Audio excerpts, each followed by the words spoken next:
Hey everyone, I hope you're all doing really well. I'm doing okay. Today I just wanted to give you guys like an update on the previous situation and just kind of a pregnancy update. So we left off that my surrogate was having some like bleeding, and that actually resolved. I talked to her right after the last video posted, and she said that it had stopped that day. Like it kind of tapered off and then stopped. And I mean, whether you believe it or not, I feel like all the prayers that I've been getting from you guys and like the well wishes and that kind of stuff, it seems like as soon as I put it out to you guys and you send me the good vibes and you know, say that you're praying and all that stuff, things just turn around. And I don't know if that's a coincidence or if that's just whatever you want to call it. I'm happy it's happening, and I can't thank you guys enough for the unwavering support you've been giving us. So we had our doctor's appointment that Friday. So today is the following Thursday, so almost a week ago. And I wanted to wait to update because I wanted to do it when we were 10 weeks, which is today. And I wanted to do like, you know, regular pregnancy update as well. Because I figured I should start those now that it's like pretty real. But we went that day, and I mean, I know that every experience and every pregnancy is so different, but I was used to always very hands-on doctor's visits and very thorough doctor's visits. And I guess considering that she is quote unquote high risk, she has twins, and also it's an IVF pregnancy, which they automatically put into the high risk category. I just kind of expected a little more, but I guess maybe because she came from such a good fertility clinic, they kind of just thought everything was fine, but so did I. I don't know.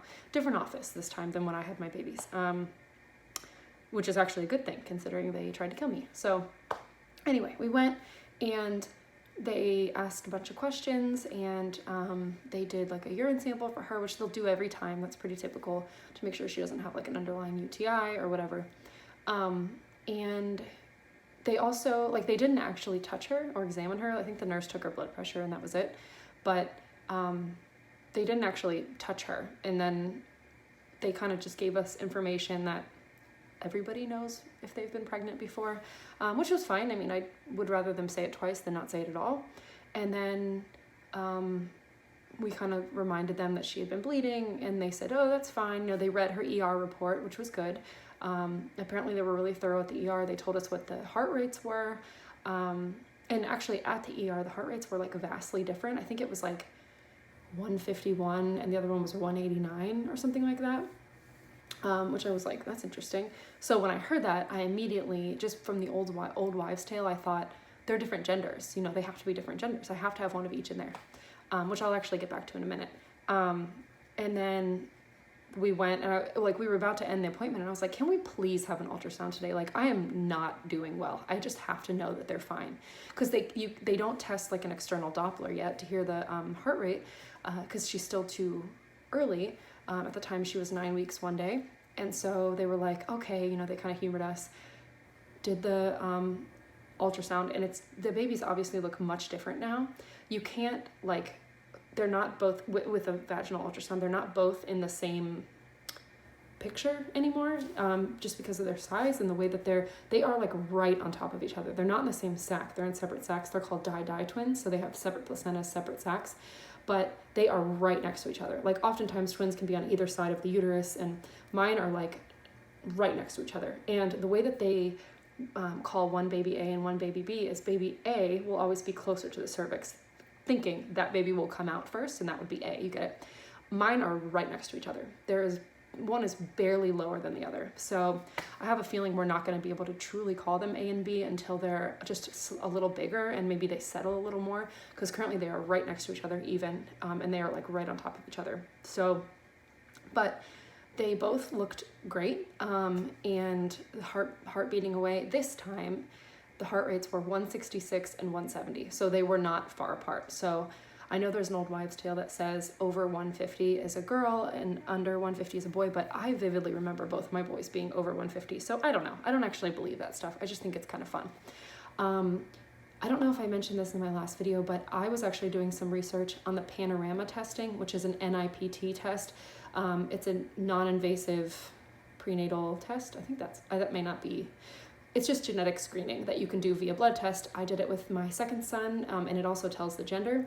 And specifically with twins, the only test that can tell definitively both genders is the panorama test.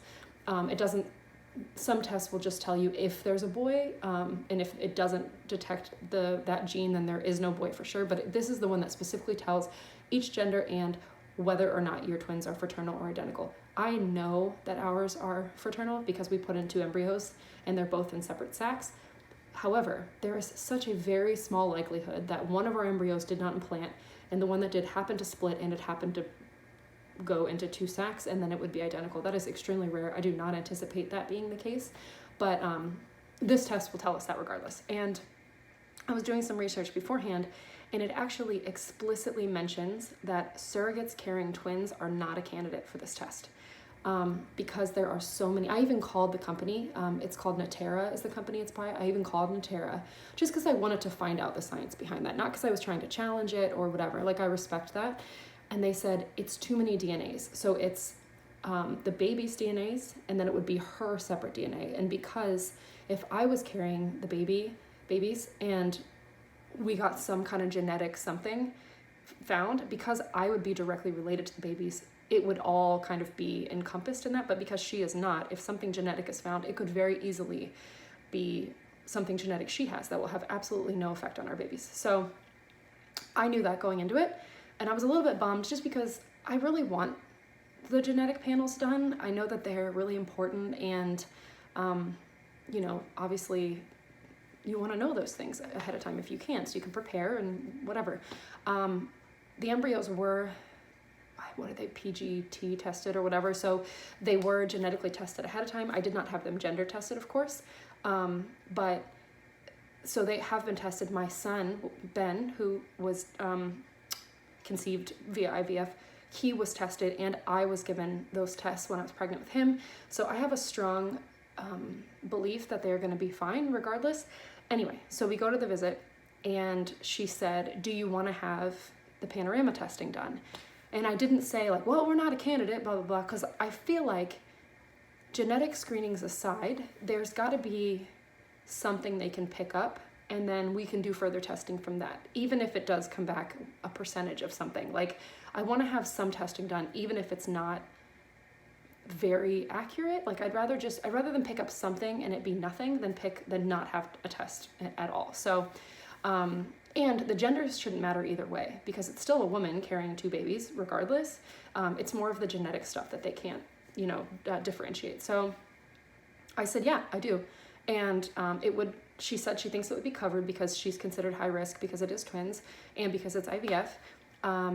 So we were given that test kit, and that can be done after 9 weeks. And it takes 10 to 14 days to come back.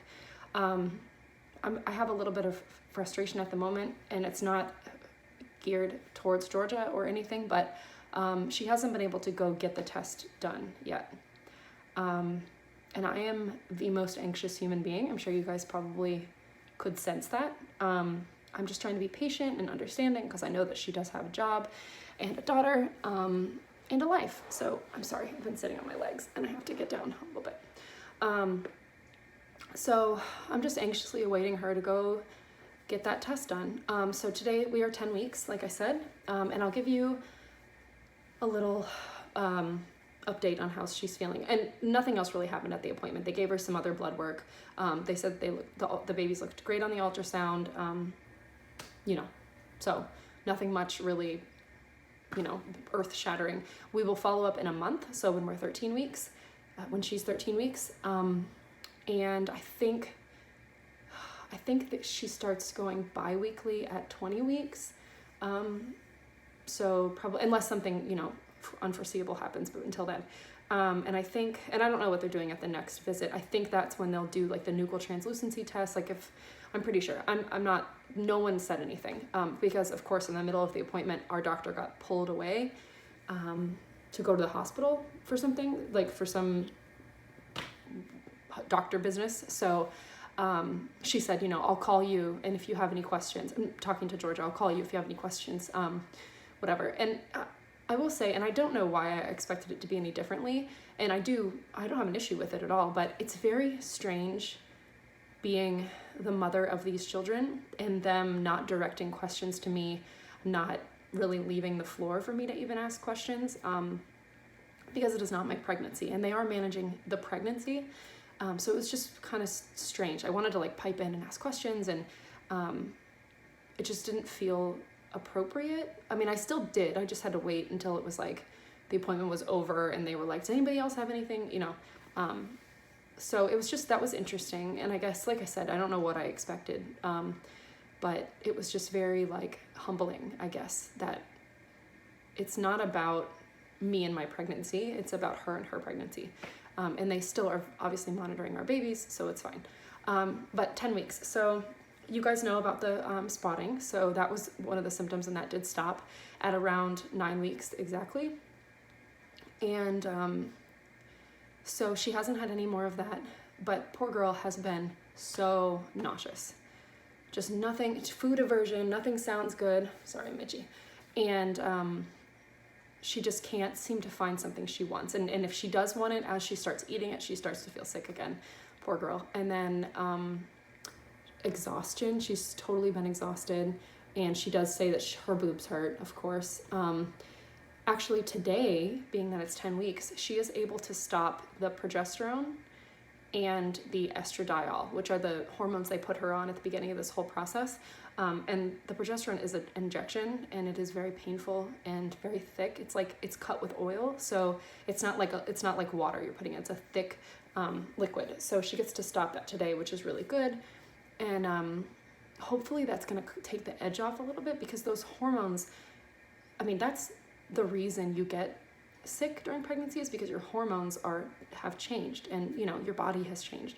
So I'm hoping that, not that her hormones will suddenly go to nothing, but it'll decrease a little bit, I hope. And so I'm hoping that can like settle her a little bit.